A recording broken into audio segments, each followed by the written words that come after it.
The reason you would want to organize your library by Norse gods is because Norse mythology is a metaphysical rather than a symbolic religion, which aims to measure the natural world similar to a type of science rather than imposing an existing ideology onto it.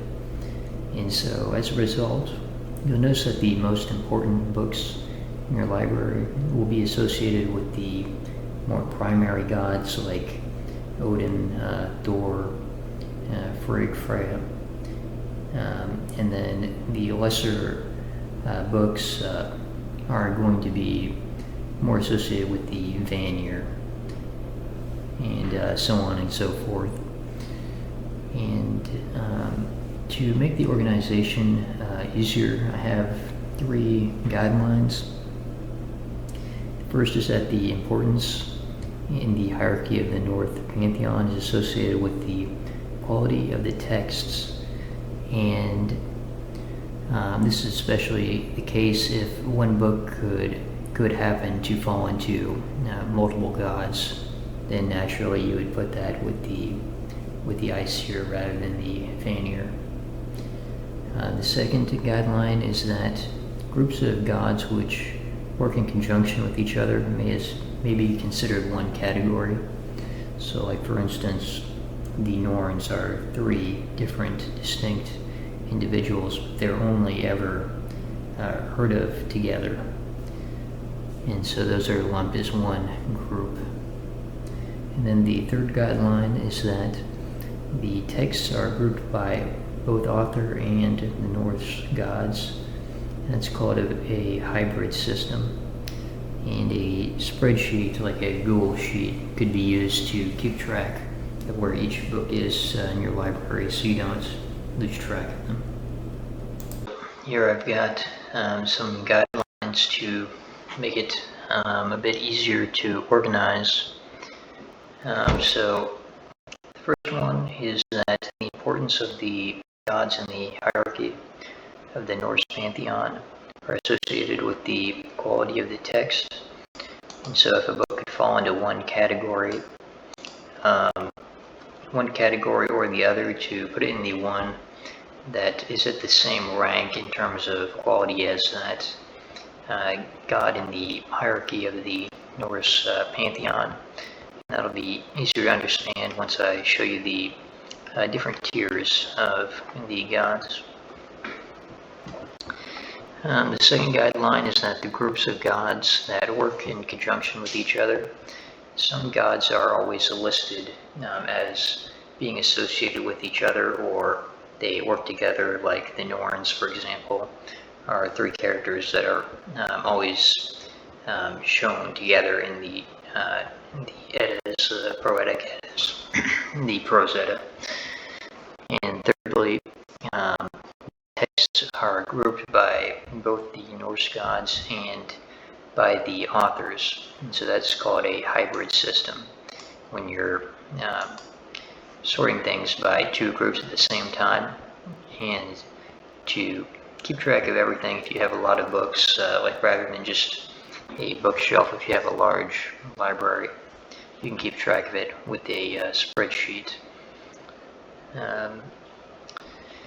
Okay, and so the first group are the primary gods, the Æsir, such as Odin, god of wisdom, war, poetry, magic, and death. I think that Nietzsche fits this one the best of all. Then for Thor, I have him associated with children's books such as fairy tales, the original French Beauty and the Beast, or Briar Rose, the Irish fairy tale. Then next for Frigg, that's the wife of Odin. I have her associated with Jane Austen because she's the goddess of marriage, motherhood, and prophecy.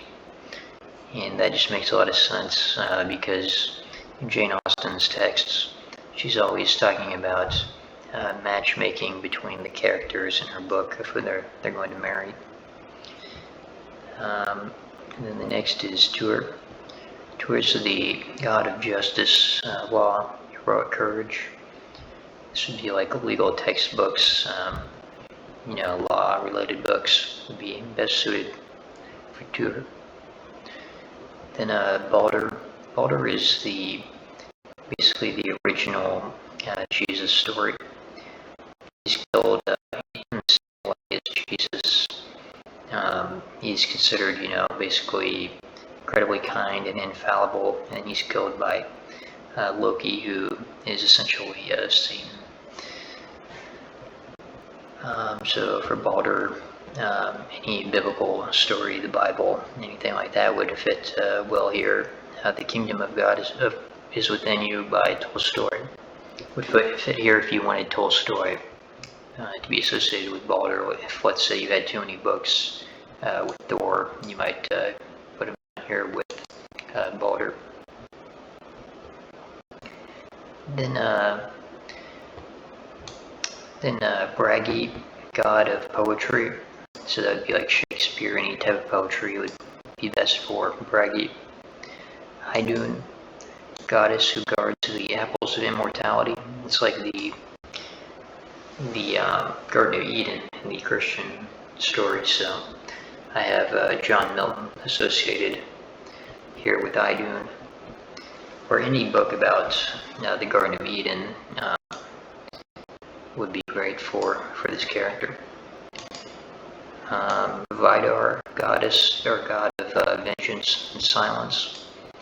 It reminds me of like the video game Dishonored 1, as it's very much associated with revenge.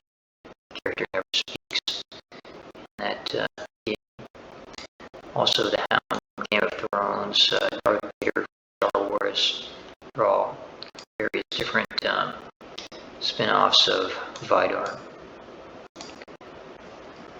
Then next, let's do Forsti, god of meditation and justice, associated with balance. This character is associated with both silver and gold. Most gods are associated with one or the other. But for this character, because he's meant to represent balance, he's associated with both. And so a lot of Oriental texts are written about balance. So, like Zen Buddhism, there's a lot of different Zen texts that are about the nature of balance. So they would all fit really well with this character.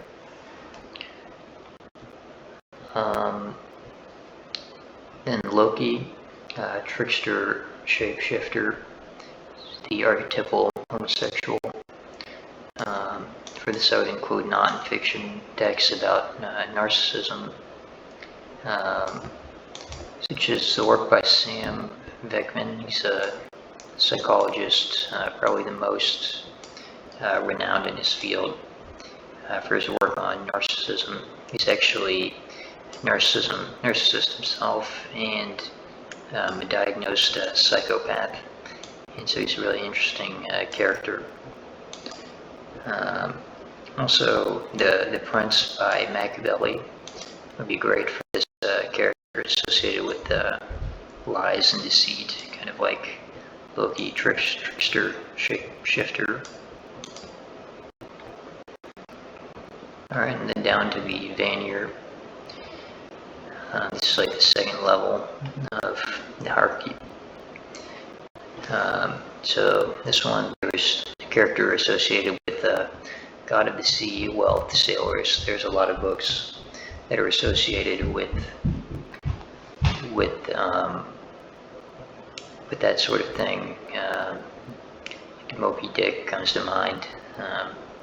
Anything associated with the ocean. Then the two characters, Freyr, which is Lord, and Freya, Lady. And so I would keep those next to each other in the library. Freya is, I think, best associated with Jane Eyre by Charlotte Bronte.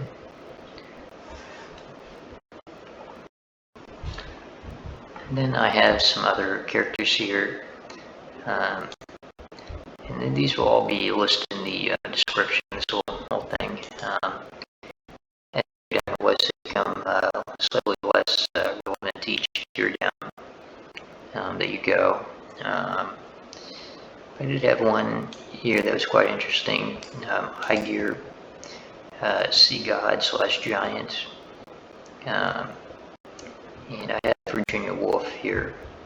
She committed suicide by drowning herself, filling her pockets with rocks, walking into a pond to kill herself, and then she wrote the book To the Lighthouse about the ocean. So she definitely would fit in this characterization. Another really interesting character that I didn't realize was so low down on the hierarchy here is Hel, basically the goddess of hell, similar to Christian hell. She rules Helheim. That's the dimension.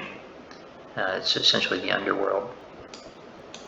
So she would be best associated with Dante's Inferno or the Divine Comedy in general. And also not Dagmar, the goddess of night and the god of day. These two I would keep together.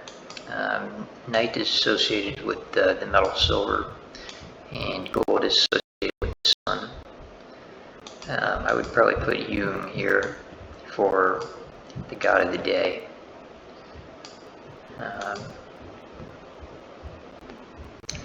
Then the Norns. This is one that can be easily associated, these three. There's 3 Norse associated with the past, present, and future. And so this would be like, there's a lot of books about this concept, like The Ghost of Christmas, Past, Present, and Future, and science fiction books about going back in time and it having a downstream effect on the future. It's a common trope in literature. And then finally, the Valkyries, the warrior maidens who take the dead soldiers and carry them into Valhalla. And I've got a list of the different Valkyries. They're only really distinguishable by their names. And so I have those listed here. If you had a lot of books and you wanted to associate with them with the ones that are most associated with each name, I could see that being interesting.